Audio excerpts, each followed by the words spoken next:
That seems fair to me. Fairness isn't the really issue. think If you're anything, you're talking Well, if you don't know what fair is, you can't make a judgment on what fair is. Unacceptable by any reason. You're never Stand going here to and can't.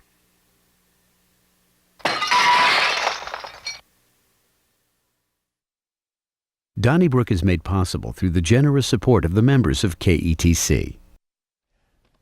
Thanks for joining us for Donnybrook. Hope you're high and dry. And thanks to our friends at the Gatesworth for making this program possible, as they do and you do, week in and week out.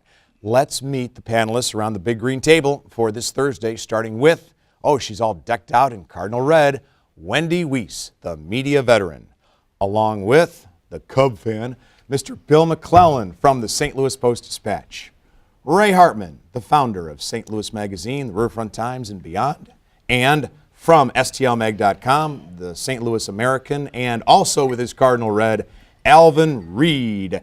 And happy Passover and pre-Easter and all that Holy Week for those who are celebrating these various religious holidays. Ray, you were walking in the streets of downtown St. Louis last Saturday with your son, Ben.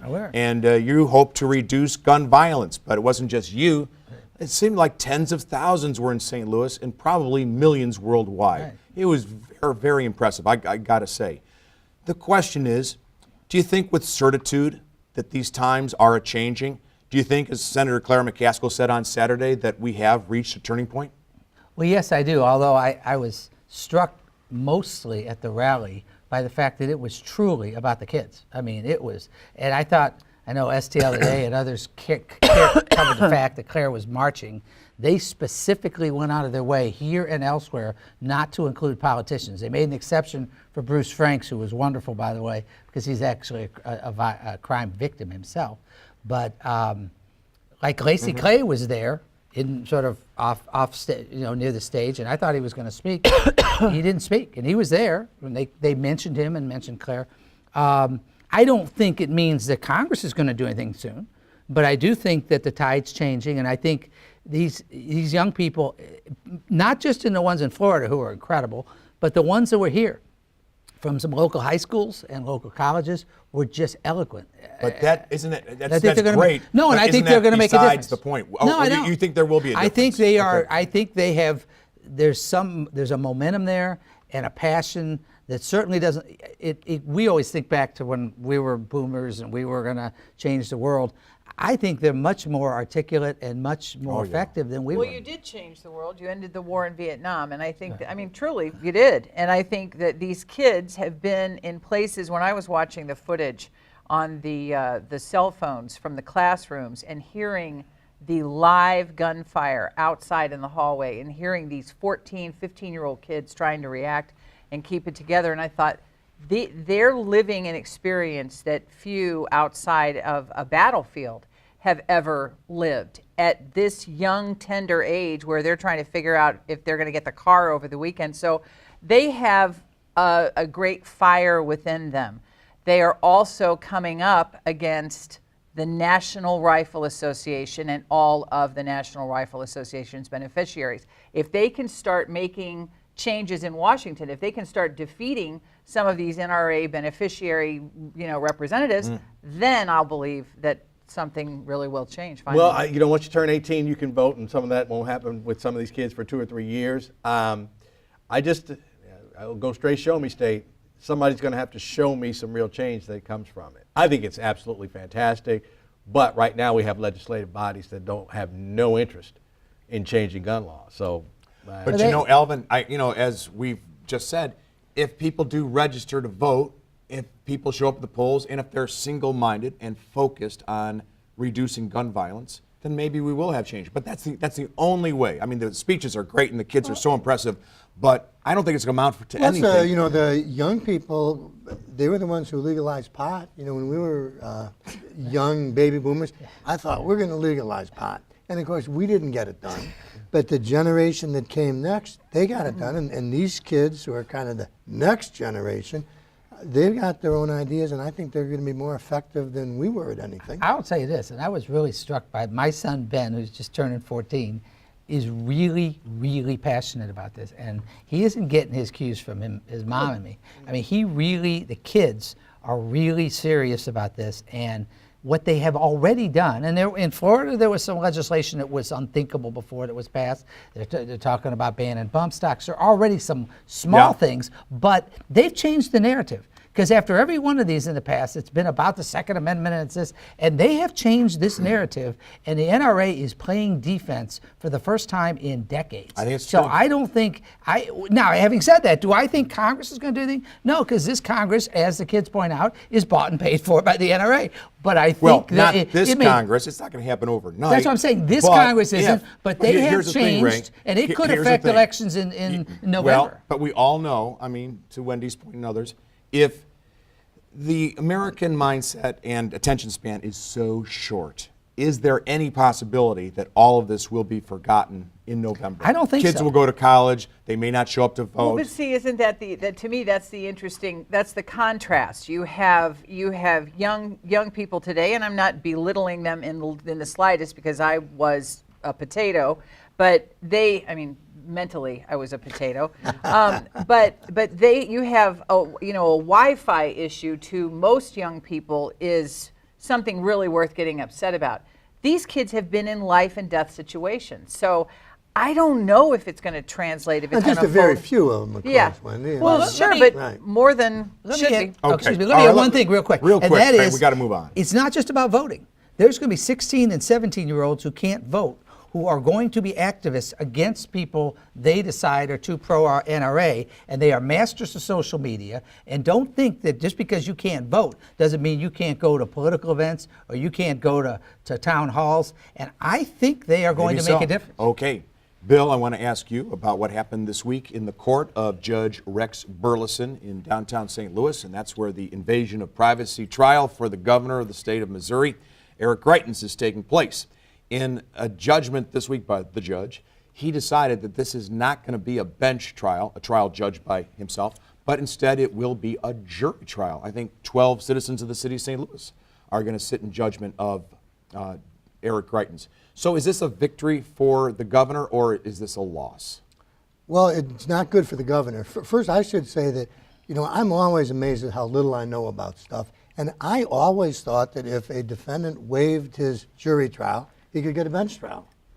I mean, I didn't realize that was up to the judge. I thought that if you're a defendant and you want to be tried by the judge, you could do it. So I was Me too. I was surprised at this. But it can't be good from what I know of the case against the governor. It's not a very strong case, and I would think that the reason they wanted a bench trial was they would put on their case and the judge would hear it and go, okay. And when you suddenly have a jury, there's all sorts of wild cards up there. One or two people could not like the governor. I mean, you could have a union person, or you could have somebody who just doesn't like the governor, and they could hold out for a conviction, and then you have a hung jury. And then, it's up to the prosecutor. She can try it again, and it could go on. So I don't think it's a good thing for the governor. Well, first thing, I think you're looking at a change of venue. How in the I think they already ruled that out. no change of venue? No, I think that was one of the things Oh, that okay, they because talked about earlier. I try could to be mistaken, find- but I thought that was not, they weren't going to move the case. Okay.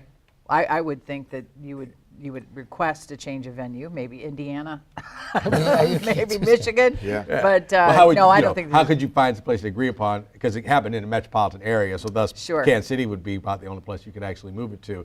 I think this will be one of these rare trials where jury selection probably takes longer than the actual trial does, because you'll have to find, 12 people that, and that whole thing, like, have you heard about this case? Well, everybody has. Formed an opinion. Right, anybody comes in there and says, like, no, I haven't heard anything about this. Well, they disqualify them immediately because they're lying. I just think it'll be hard to get 12. So I think maybe, even though the governor's lawyers and he wanted the judge just to decide, I think this might be a blessing in disguise, because I think it's hard to be unanimous. I might disagree with you on that one, Alvin, the point where you think that everybody knows about this, because for whatever reason, there are people who don't watch Channel 9 or read newspapers or pick up St. Louis Magazine. I think you can easily find I do 12 too. I people don't- in St. Louis who know nothing about this. Yeah, this is not the OJ case. I mean, it's a big case to people in politics. It but is. It is. It's our. It ain't murder, but it's our significant, little. But no, I don't think it's that. But I don't think that's the issue. I think that if you assume, and I think most of us do, that he's got a pretty sharp defense team, I don't think it was an idle request that they wanted a bench trial for the reasons Bill said. I definitely think this is a setback, and kind of what I said last week, they keep having setbacks on things that in taking on Kim Gardner, and the narrative in the media, for the most part, has been kind of how difficult time the Kim Gardner's having. And I don't know. I mean, they lost this issue. They lost the issue of trying to disqualify her investigator. They lost. What did they lost? One other.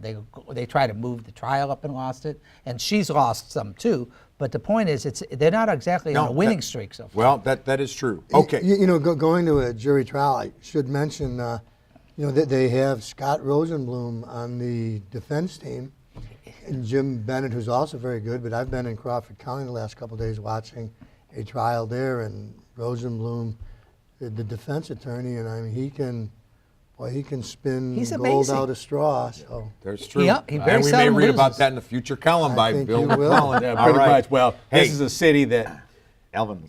this is a city that Eric Greitens lived in, but I think most of his constituents don't think a lot of. They're I think that's fair to They're say. outstate. Okay. Yeah. Now let me ask you this about Creve Coeur. That is where the police recently called Billy Bush, the Anheuser-Busch, and the owner of Craftig Beer, which is a pretty good lager, Alvin Reid. And in a audio tape that was released to the press, and perhaps you heard it, the detective for the Creve Coeur Police, Corey Mueller, is talking to Mr. Bush about how he's going to be charged with fourth-degree assault, and he can either come on down to the courtroom or they can mail him the documents, however works for him. But they are going to charge him, and I thought to myself, you know what? That's how policing should be. It should be very friendly, but it should be firm. How did you feel about this? That was anything but firm. Basically, on what I read, he basically told him, "Don't worry about it. I got this." And no police investigation should begin or end like that. That police officer told him basically that, "Don't worry about it. Not his place. He's not the prosecutor. He's the police. His job is to arrest somebody and file the charge." And other than that, everything he said was completely out of line. And I also don't think that this is necessarily, like you say, like, well, he's getting special treatment because he's, Billy Bush. It's almost like even beyond that. It's almost like star worshiping or something like that. They are our royal family. I mean, whether we like to admit that or not, the Bushes are the royal family. And that's what I'm saying. Right, yeah. and you're absolutely right. And I think especially for police officers who remember his father, I think Billy Bush, I think all of the children of August Bush Jr. represent that time in this town, and the Cardinals and the brewery and Anheuser-Busch, St. Louis, Missouri. We all were puffed up with pride because of that. And the fourth certainly got nice treatment when that young woman was found dead in his bed by Chief Becker, I think, of Frontenac. He didn't seem terribly aggressive about that. The one thing this detective said that I found fascinating was when he said, we're not going to release the video or do anything silly like that. I mean, I'm sure everybody's now trying to get the video. Yeah. I mean, whoever released this audio tape didn't do Billy Bush many favors. Yeah, and there was a skirmish at Chaminade where Bush's son and another man's son were in line, and apparently there was an altercation between them, and then Bush stepped in, and what happened then, we're not entirely sure. He says the student hit him. The parent of the other student says that Bush is the guy who was assaulted. But you know what, guys? I wish that more police acted like this because I think that's good policing when you say, okay, you're going to be arrested, you're going to be charged, but it's all friendly. I think a lot of police do and behave that way. Good. I don't disagree with you, but Alvin's point is it's not a coincidence that this is the person it happened to. And I I'm don't also think we not should- saying he's guilty. No, and I was going to say, I don't want to prejudge it because, even though on the face of it you think a guy, jostles a 10, 11-year-old kid, if it was my son, I mean, I'm not prejudging it at all that he's guilty. I mean, he if he was standing up for his kid, you'd have to see the video. Right. But So I'm not If it jumping was on the the pot. mother, it might have been even Well, no, worse. right. You know. I mean, I'm not judging him at all, but it's kind of hard to accept, even if you're right with this sort of Mayberry, this sort of, it's almost like, sort of like driving home somebody that's had too much to drink, except in this case, at least there's potentially a charge. Yeah, that's right. That's the there's key. the That's the difference. key here. But you can't deny that this doesn't happen very often. Well, I will say, the police commissioner in Boston says when he's hiring police now, he's hiring social workers. And I hope that's the trend. And I think the country will be better off if we have more policing like that. In all neighborhoods, all neighborhoods. A social worker with a gun. Well, I mean, Yeah. everyone talks about community policing, and now that we have it, There let's- are a lot of people, particularly I think African Americans probably, if I Yeah, speak that's for 'em, exact- that's that, why that it would should- argue that this is not really what Well, they recognize as treatment But of a, here's of a Ray. police officer. That's the No, I know it's problem. nice that you think it should be, Here's but what it John- isn't. But you know what? The police in the city are working so hard. They're handing out ice cream. John Hayden, the chief, now has a mobile office. see. That's the direction we're going. No, I agree with that, but no, you shouldn't have a conversation with anybody charged with any kind of crime and basically tell him, "Don't worry about it, we Yeah, got this." that's- Well, that's that's a no. good And point. don't Well, he worry just said, about I'm not it. going to treat this like the crime of the century, something Might like have that. been He taken sounded out like, of he sounded like a context. defense attorney. He's still Right. going to be charged with Yeah. assault. But he on did how sound often like is a that defense happening? attorney. But Okay. it could have been taken out of context. So, Wendy, I want to ask you about the census that comes out, I think, in 2020, just a couple of years. And Wilbur Ross, the Commerce Secretary, has said for the first time since 1950, there's going to be a question asking people if they're a citizen. That question was on the census from 1820 to 1950. I have no problem with that, but Representative Lacey Clay does not like that. He thinks it's going to reduce the number of people who cooperate with the census because some people are not here with documentation. They're here illegally, and they're not going to want to give that information to the feds. Where do you stand? It's going, and his other point, or the larger point, is that it's going to affect services to a lot of these areas where people who might have questionable documentation or whatever are residing. I think it's perfectly fine to ask somebody, if are you a citizen? I think that sort of is indicative or reflective of how far off the bubble we've gotten today, when that is considered to be an affront. Are you a citizen of the United States? You're actually living here, so I don't have a problem asking somebody if they're a citizen at all. I do, and it's not what I think. Well, I'm stunned. Forget you can mention Lacey Clay. 12 states, including Illinois, are suing the federal government. So far, 12. They presented the last 6 census directors, Republican and Democratic administrations, are howling upset about this because it is. You can defend it all you want. There's a reason it hasn't been there since 1950, and there's more important a reason it's going to be there to 2020, which is in a time when Hispanics, legal and otherwise, are utterly frightened of their government deporting them or their relatives. Their government?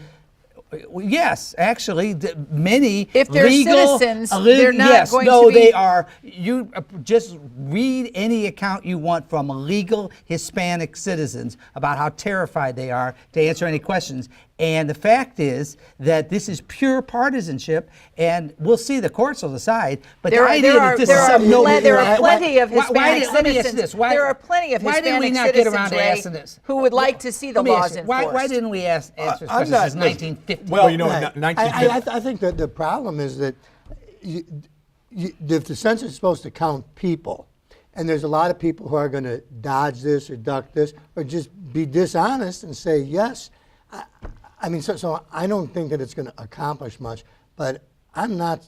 I know a lot of people who are here illegally, undocumented, are scared of being deported.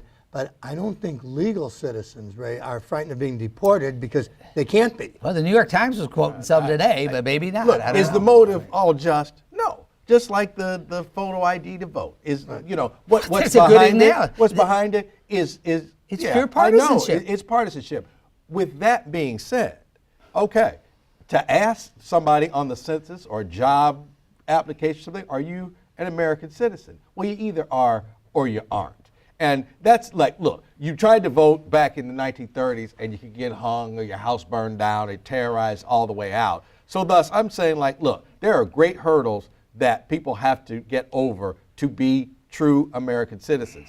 when somebody brings along some molehill, you gotta kind of step over. This is not Come a on, molehill. let's This is let's not Ray, a molehill Ray, to according to Hispanics. you know, it is asked. This question is asked in what's called the American Community Survey. Right, which that's comes out fine. every No other one's week. arguing about that. And it, you know, No one's complaining Why about does anyone that. have a problem with that? Well, because this is the official census, and, Well, and what- it has but not been. they're both federal surveys. Excuse me. This census is the one that affects all kinds of services and districting, and it's the one that's the law. And this is. I'm glad But you Ray, mentioned the. I'm glad you mentioned the Ray, voter Ray, ID. This is Ray, pure Ray, partisanship.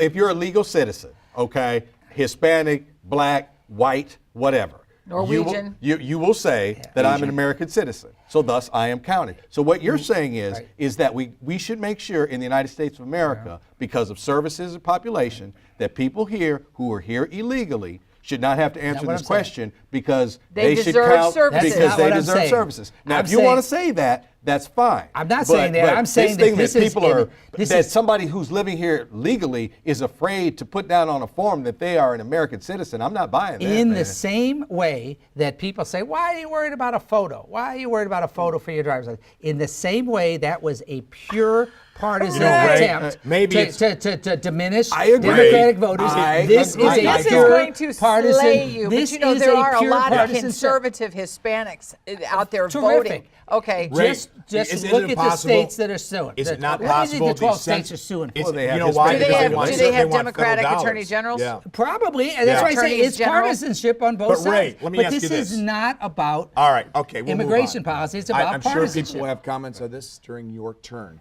Meanwhile, Alvin was reported this week by Virginia Young in a special report to the Post-Dispatch. Did she come out of retirement for this? Well, she obviously did Yeah. like this story, yeah. She's a longtime State House reporter Yeah. who reported this week that lawmakers in Jeff City are getting free tuition. How about them apples? well, nothing surprises me in this state anymore. All right, here we have a state that is bound and determined to raise tuition at our universities to try to balance the budget, but the people making the vote on that get to go for free. Now, what sense does that make? You know, how about, okay, you're about to pass some big tax break. How about you pass one that we don't get a tax break? All the rest of you all do, but we don't. Well, they would never consider that. But, oh, yeah, we get something for free that common person doesn't. Oh, But yeah, you we're know- all for that. You know what, Alvin, though, when I was reading this story and I was thinking of my esteemed colleague here to my far left, Ray Hartmann, who is always referring to the people in Jefferson City, even people who cross through Jefferson City, as basically, you know, Lil Abner. I mean, they're just Lil Abner. So I don't have that much of a problem. They're not going to MIT. They're not going to Harvard. I think the one that was pointed out in the story or used as an example in the story had like a $7,500 credit to Central Methodist State University that I had never heard of in Missouri, in a town I had never heard of in Missouri. So if they're trying to improve themselves, then I say all for it. I just can't believe. First of all, I don't know what the Little Abner thing is. It's got nothing to do with what part of the state they're from. The interesting thing is, this week the Wall Street Journal has a story that for the first time ever, more than half of the states have a situation where the majority of tuition is now at public institutions is being borne by the students. When I went to Mizzou, I think I paid $500 or something. It's unbelievable that the very legislators that have abdicated their responsibility to higher education are the ones now that we're having a feature in about how they get it for free. You know, and it's just such irony. I agree with that generally, except you got to give the current legislators credit. They're fighting to restore the I was money gonna that say that. Greitens, Greitens wanted to just slash higher education, and the poor community colleges have been slashed. And at least the legislators are fighting against the governor on that. Oh, that's fine. So- I just think it's And that is hypocritical. true. that And I they're wasn't going gotta for give free. them credit for that. And you're right. And I am not What do you think hesitant. they're It doing doesn't with happen those a lot. diplomas? But you're right. And I was going to say that I will give them the kudos because they are trying to get some of that money back. Well, or at least not taken away. Well, it hadn't been taken away. Keep in mind, Okay. you're giving them kudos within Okay. the context of them underfunding education. Oh, I agree. anyway. But what the governor is going to do is just going to They may not be as bad as him. Okay. universities. Bill, final topic. We've got about a minute to go in our show, and then you'll be taking calls on your turn. Okay. Stormy Daniels, the porn star who is she was on 60 Minutes the other night. She's coming to St. Louis, not this weekend, but the next weekend. Is she in it for the money? I'm talking about her lawsuit against the president, or does she have a legitimate issue with the president? Well, I don't know, and I've liked all their movies that I've seen. I don't know. Well, I really haven't paid much attention to this because I have not been outraged at all that a rich and powerful man had an affair with a woman in the sex trade. I mean, that's sort of common, I think. And so I assume that what Stormy Daniels is doing is for money and publicity. And me too, because I think, hey, first president that both sides, you knew what you were getting, okay? Yeah. And you knew what you were getting, so why is everybody shocked? Is she going to be part of a panel discussion at Washington University, or is she performing? Yeah, I think so. I don't yes. know where she's going to be. A but- symposium. I mean, she is a great American, but I think that You're certainly hoping. her coming to St. Louis is a bigger story than Trump coming like last week. But there is the element in this story. It's his affair with her is really not important.